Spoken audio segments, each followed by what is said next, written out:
बिस्मिल्लाहिर्रहमानिर्रहीम। इस वक्त बन रही हैं आटे की पूरियाँ। पूरियाँ अमूमन मैदे की बनती हैं, लेकिन इस वक्त मैं आपको जो हमारा नॉर्मल यूज़ का घर वाला आटा होता है, यानी चक्की का आटा या फ़ाइन आटा, जो भी आपके घर में रोटी पकने के लिए इस्तेमाल होता है, उस आटे की पूरियाँ बना के दिखा रही हूँ।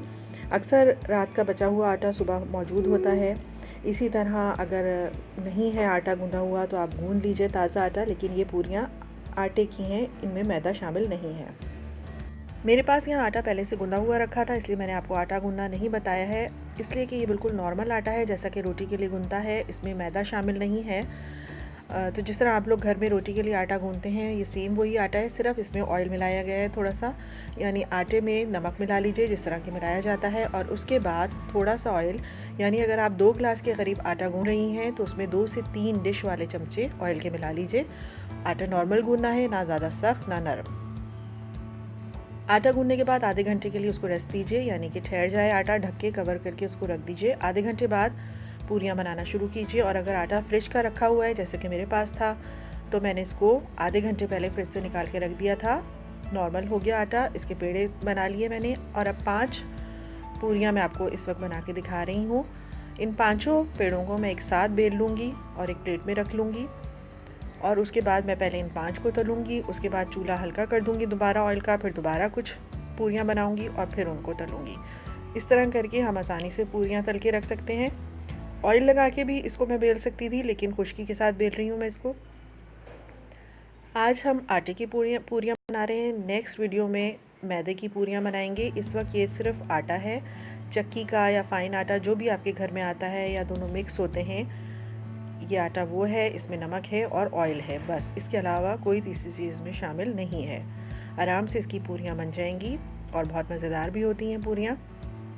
5 पूरियाँ बेल के मैं अभी इस प्लेट में रख रही हूँ। उसके बाद मैं पूरियाँ तलना शुरू करूँगी। पूरी तलने के लिए काफ़ी सारा ऑयल हमें कढ़ाई में चाहिए होगा, क्योंकि डीप फ्राई होती है पूरी हमेशा, लेकिन वो ऑयल बाद में हर चीज़ में इस्तेमाल किया जा सकता है। पूरी डालने से पहले कंफर्म करना होगा कि ऑयल अच्छी तरह गर्म है। थोड़ा सा आटा डाल के उसमें एक चुटकी चेक कर लीजिए, अगर आटा बिल्कुल फ्राई हो गया है तो इसका मतलब है ऑयल गर्म है, क्योंकि अगर ठंडे ऑयल में आपने पूरी डाली तो पूरी ख़राब हो जाएगी।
एक कढ़ाई में ऑयल लेना है, उसको तेज़ गरम करना है। दूसरी तरफ एक ट्रे में एक छन्नी रख लीजिए, उसके ऊपर एक कप उल्टा करके रख दीजिए ताकि पूरियाँ निकाल के इसमें रखते जाएं, एक्स्ट्रा ऑयल निकल जाएगा पूरियों का। एक चुटकी आटे की डाल के चेक कर लीजिए, ऑयल गर्म है अच्छा खासा। आटा एकदम से लाल हो गया है, इसका मतलब है ऑयल गर्म है।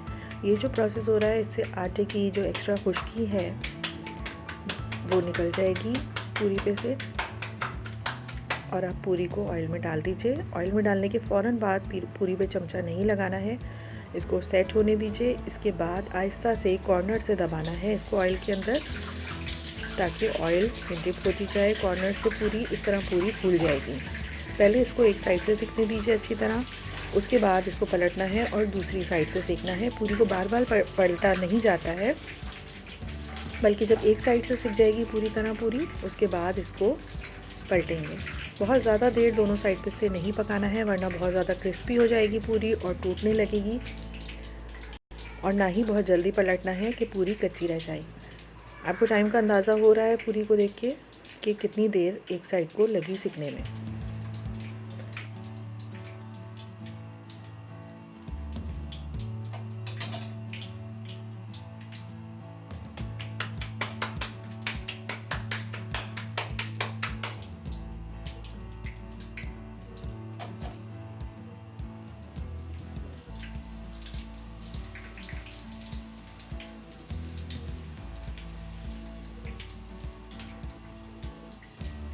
बहुत अच्छी पूरी फूल रही है ये। आहिस्ता आहिस्ता से हल्के हाथ से इसके ऊपर ऑयल डालना है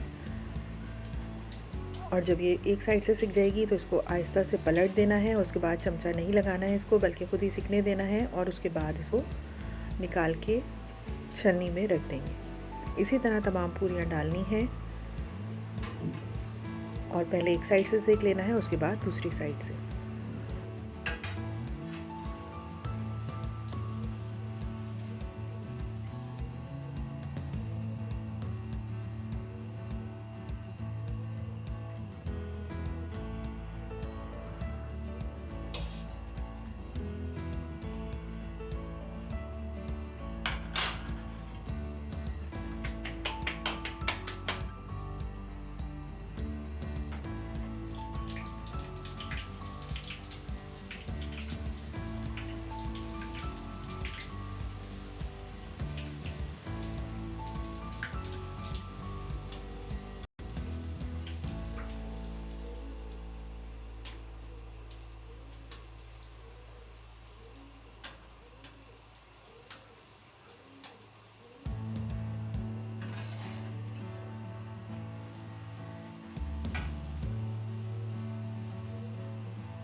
अब यहाँ बन रही है आलू की सब्ज़ी या आलू की तरकारी पूरी के साथ। 6 से 7 अदद आलू हैं ये, जिनको नॉर्मल कटिंग कर ली है क्यूब्स की शक्ल में, बहुत ज़्यादा बारीक या बहुत बड़े पीसेस नहीं किए हैं। इसके अलावा इसमें जाएगा नमक, कुटी हुई लाल मिर्च। नमक हस्ब ज़ायका ले लीजिए। कुटी हुई लाल मिर्च भर के 1 टेबल स्पून डाला है। 1 टेबल स्पून के करीब सौंफ है और थोड़ा सा मेथी दाना है और कलौंजी है। ये आप ले सकते हैं आलू जितने हैं उस हिसाब से। वैसे मैंने यहाँ 1 टेबल स्पून लिया है कलौंजी का और 1 टेबल स्पून लिया है मेथी दाने का। इसके अलावा इमली है, जिसको घोल के पानी में पेस्ट बना के रख लूँगी, ये एंड में डलेगी। अब एक पतीली ले लीजिए, उसमें आप पहले आलू डाल दीजिए, उसके बाद ये तमाम मसाले डाल दीजिए, उसके बाद इसमें पानी डाल दीजिए। इतने आलू के हिसाब से मैंने इसमें बड़े वाले कप्स जो हैं वो 2 भर के डाले हैं पानी के। और इसके बाद थोड़ा ऑयल डाल दीजिए। इन तमाम चीज़ों को एक साथ डाल दीजिए। उसके बाद इसको आग पे रख दीजिए पकने के लिए। पहले इसको तेज़ आंच पे पकने दीजिए। जैसे ही उबाल आ जाए पानी में, उसके बाद ढकना ढक दीजिए और मीडियम आंच कर दीजिए ताकि आलू गल जाएं। जब आलू गल जाएंगे, उसके बाद अगला प्रोसेस इसका होगा कि हम इसको घोटने से घोट लेंगे या किसी भी चीज़ से इसको घोट लेंगे ताकि आलू थोड़े से मैश हो जाएं और कुछ साबित रहें। और आलू जब हम देख लेंगे कि गल गए हैं, उसके बाद इमली डाल देंगे, इमली का पेस्ट डालते वक्त बहुत ध्यान रखना चाहिए कि कोई गुठली नहीं चली जाए इसमें, क्योंकि खाते हुए अचानक से गुठली मुंह में आ सकती है और ये ख़तरनाक है। इसलिए मैं हमेशा छन्नी से छान के इमली का पेस्ट डालती हूँ, बहुत एहतियात से। इमली का पेस्ट डाल दीजिए और एक अचार की फांक डाल दीजिए और इसके बाद ढक के चूल्हा बंद कर दीजिए। तैयार है आलू की भुजिया।